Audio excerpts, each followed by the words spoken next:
Israel, Shalom to the Torah, Shaz Yasha Allah. Give him the chorus, all honor, glory, and praise unto Yahweh. Bahashimo Mashak Wamalak Yahweh Shah. That's all praise and honor, glorification unto the Most High God, Yahweh. In the name of his only begotten Son, Yahweh Shah, this is your brother Yasha Allah coming back, Shah, with yet another video through the Spirit and power of Yahweh. Bahashimo Mashak Wamalak Yahweh Shah. All right. So I'm gonna get straight into this. All right. This is going into persisting through tiredness and persisting through even our flesh, basically fighting the flesh. It always goes back to that, right? Endurance, fighting through the flesh, going through it, right? Because I'm gonna get this preset, because what inspired me to do this video was the book of Judges. All right, so I'm gonna go to Judges chapter 8, and I'm gonna start at verse 1. All right, just to get the context, right? So it says, "And the men of Ephraim said unto him, Why hast thou served us thus, that thou calledest us not when thou wentest to fight with the Midianites?" And they did chide with him sharply. So the men of Ephraim was chiding with Gideon. All right, Gideon was a judge during this time, and he was sent to be to deliver Israel, from the Midianites, because they was oppressing them. When you go to the book of Judges, chapter 6, verse 1, the Lord delivered us into the hand of Midian 7 years. Okay, so just that context, so you can read it for yourself, but just to put you up to speed. So I'm gonna go to Judges chapter 8, verse 2. It says, "And he said unto them, What have I done now in comparison of you? Is not the gleaning of the grapes of Ephraim better than the vintage of Abiezer? God had delivered into your hands the princes of Midian, Oreb, and Zeeb, and what was I able to do in comparison of you?" Then their anger was abated toward him when he had said that. So here's the point, verse 4. "And Gideon came to Jordan and passed over, he and the 300 men that were with him, faint, yet pursuing them." So Gideon was going to Jordan, and he was going with 300 men with him. All right, 300 men with him, all under his command. And so they were pursuing after who? The Midianites. But it said that they were with him, faint, yet pursuing them. So even though they were tired as hell, they muscles probably hurt, probably had men that was injured, got stabbed, got, cut in the face or stuff like that. Even though they were faint and they were tired as hell, they still pursued after the Midianites, man. They still pursued after them. It said faint yet pursuing them, right? I want to get that word for faint in the Strong's, right? So I have it pulled up here in Strong's, right? So like I'm gonna put the screen, right? It says Strong's H 5889, all right?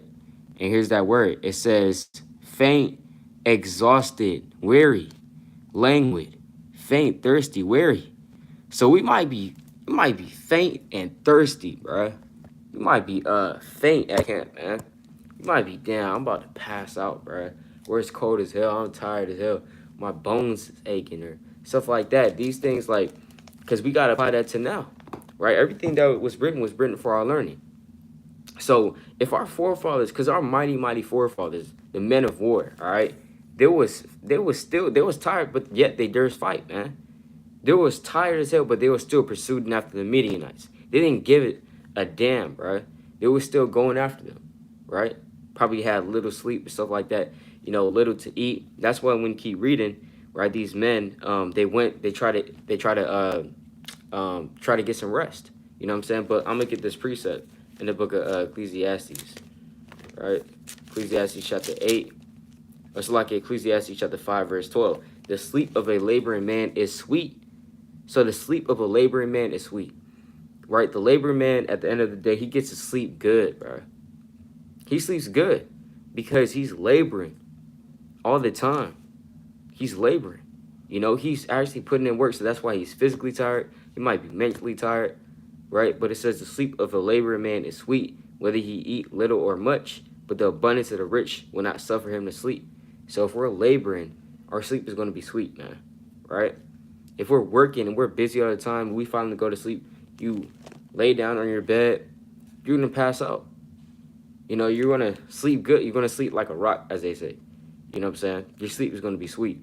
But the man that sleeps all day and then he goes to sleep at night, his sleep is not going to be, it's not equitable. You can't equate that same type of quality sleep, because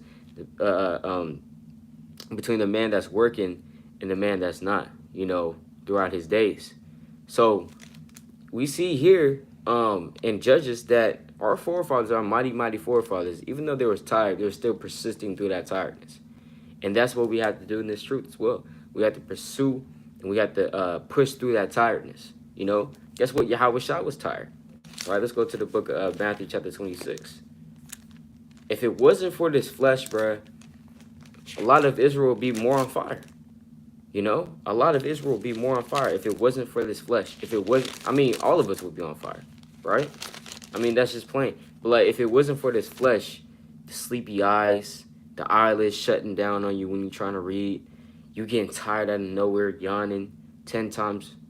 I'm gonna start verse 36. It says, then cometh Yahweh Shah with them unto a place called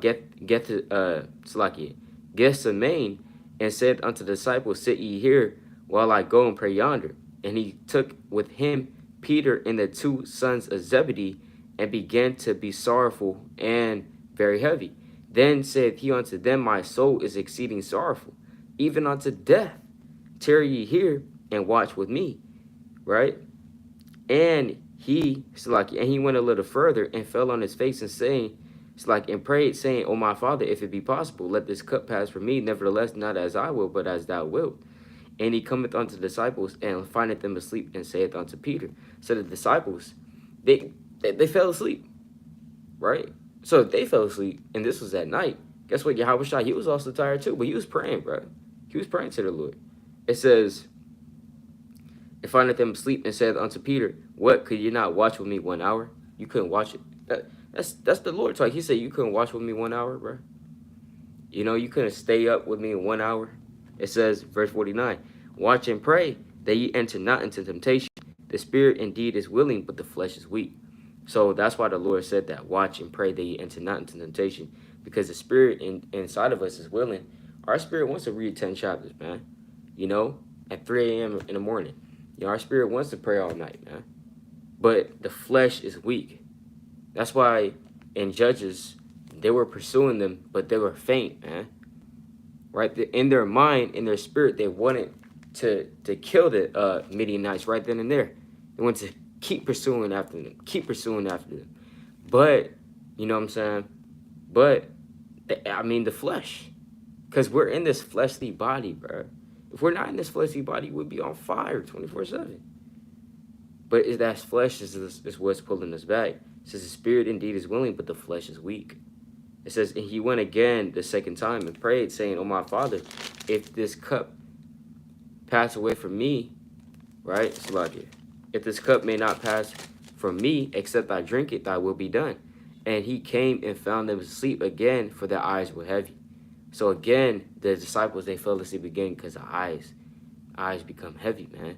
The eyes start you're trying to read, you're trying to get that last chapter in, you're trying to get that last word in, those last verses. We're just trying to fight through that tiredness. Sometimes it's really, really hard, bro, not to give in because it's the flesh. It's really, really hard to you kind of like, all right, I'm going to pray. And then you just pass out, man. These kind of things happen because we're in this fleshly body. But yet, nevertheless, sometimes even when we're going through, even in workouts, you got to push through the tiredness. You got to push through the burn, man. I did cross country and track before for a couple years. I had to push through tiredness all the damn time, bro. And running miles upon end. Knees hurt, damn, legs hurt. You can't breathe. But you still have to push through that. And when you push through that, that's when you have that good outcome. That's when you get better. It's like when that fire starts to hit you and that burn starts to hit you and you push through that and you're able to endure it, that's when you get, that's when you get better, But so that's what we're doing right now. When we're getting tired, and Satan's like, the sleep demon comes upon us and saying, hey, let's go to sleep. You know what I'm saying? We have to have that admonition. We have to have that strength in our spirit to overcome that flesh and be like, nah, man, I got to get this last chapter in. I got to get these last 2 chapters in. I got to get this last verse. I got to, finish this video, whatever the case may be. You know what I'm saying? Whatever the case may be. This flesh, it's always that war against the spirit and the flesh. But nevertheless, going back to the same topic, or that the topic at hand, Gideon, that mighty, mighty man of the Lord. Because let me get this precept about Gideon. Brothers don't talk about Gideon.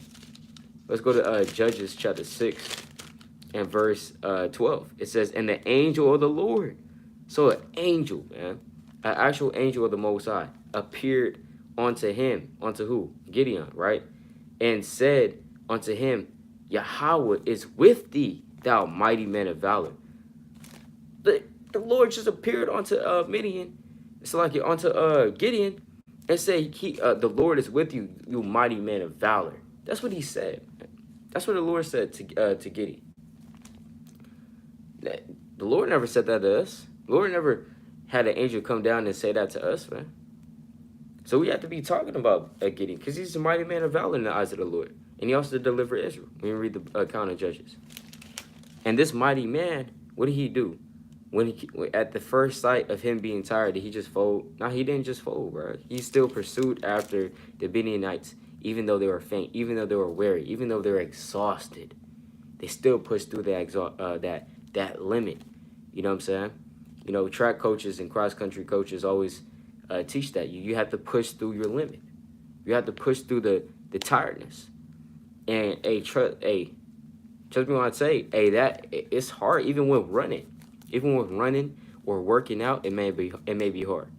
So how much more in this truth, you know what I'm saying? We have to apply that same type of logic, that same type of method, you know, or methodology to this truth.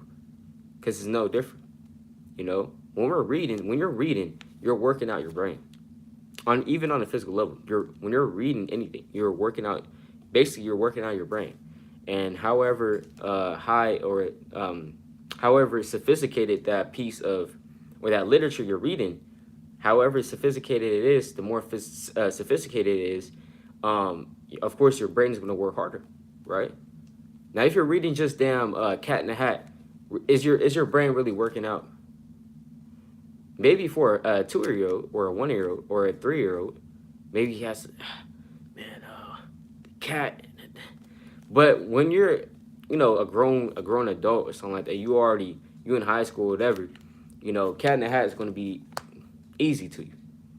But when you're reading stuff, sophisticated things, you're reading an article by a professor who graduated from, you know, UC Berkeley or whatnot, you reading his article or his article on damn psychology, you're going to be like, I don't know what the hell is going on, you know? And you're going to be like, you're going to take your time. You're going to be like, okay, I understand that. You're going to keep going down. What does that word mean? You're going to be looking up words. So even with this truth, this Bible, you know, it takes up a lot of brain power, man.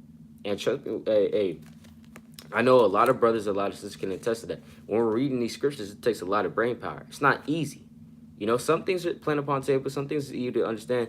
But try to read Paul damn 2 a.m. at night, and you only had gotten 4 hours, 5 hours of sleep, because that's how it is in this captivity, man.